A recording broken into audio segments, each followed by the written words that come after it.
I would now like to call on the distinguished employer delegate from Cyprus, Mr. Michalis Antoniou.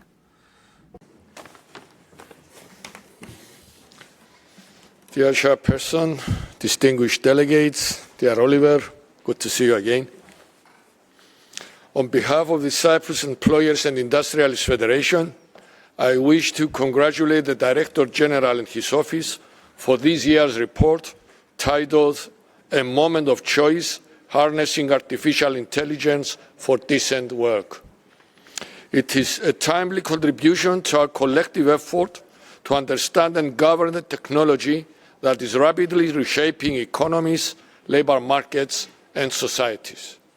We welcome the report's overarching message that AI outcomes are not predetermined and depend on policy and governance choices, as well as the importance it places on skills development and lifelong learning. Cypriot employers recognize the importance of and remain fully committed to tripartite dialogue, but we must be candid. AI is not just another technology. Unlike past waves of innovation, AI capabilities grow exponentially and its applications can proliferate globally in weeks, while institutions may take years to understand, consult, and reach consensus. By the time agreements are reached, the technology may already have moved on. That is not a reason to abandon dialogue. It is a reason to make it faster, more evidence-based, and more iterative.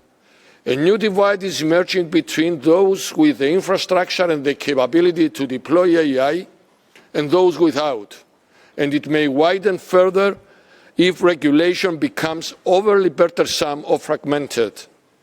If we attempt to regulate every known or speculated aspect of AI, we risk reaching outcomes that are so restrictive that innovation is discouraged. On the other hand, we must also acknowledge that under-regulation may expose workers to unfair practices and enterprises to cybersecurity, legal liability and other risks. Striking the right balance between the two will be one of the most consequential governance challenges of our time. The real issue here is not technical complexity, but institutional speed. AI must be embedded in broader digital transformation strategies, not treated as an isolated experiment. That requires clear and proportionate rules, capable institutions, and investment in people. In short, it requires resilience, the kind that is built deliberately, over time, and often through adversity.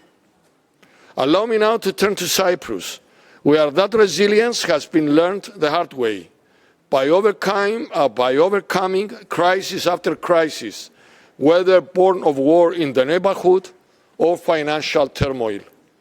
Today we face demographic challenges and renewed inflationary pressures from regional conflicts that weigh directly on our economy. Yet, despite this instability, Cyprus was, is and remains a safe and stable destination for investment and tourism, anchored in strong institutions, the rule of law, and our place in the European Union. We remain resilient precisely because we face our challenges directly, including those that are structural and long in the making, such as our pension system.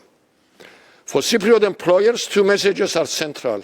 First, we need innovation-friendly policies that allow enterprises to integrate AI into their digital transformation processes, backed by sustained investment in upskilling and reskilling. Second, social partners must be proactive, engaging early on AI governance before crisis force rushed decisions. Dear Chairperson, ladies and gentlemen of the plenary, the Director General calls this a moment of choice. We agree. The choice is not whether AI will transform our economies. The choice is whether we manage it wisely, narrow divides, and much ambition with practical action. The Cyprus Employers and Industrialists Federation stands ready to work with our government, our social partners and the ILO to ensure that this moment of choice becomes a moment of progress for sustainable enterprises, quality jobs and shared prosperity. Thank you for your attention. Muchas gracias. Thank you very much.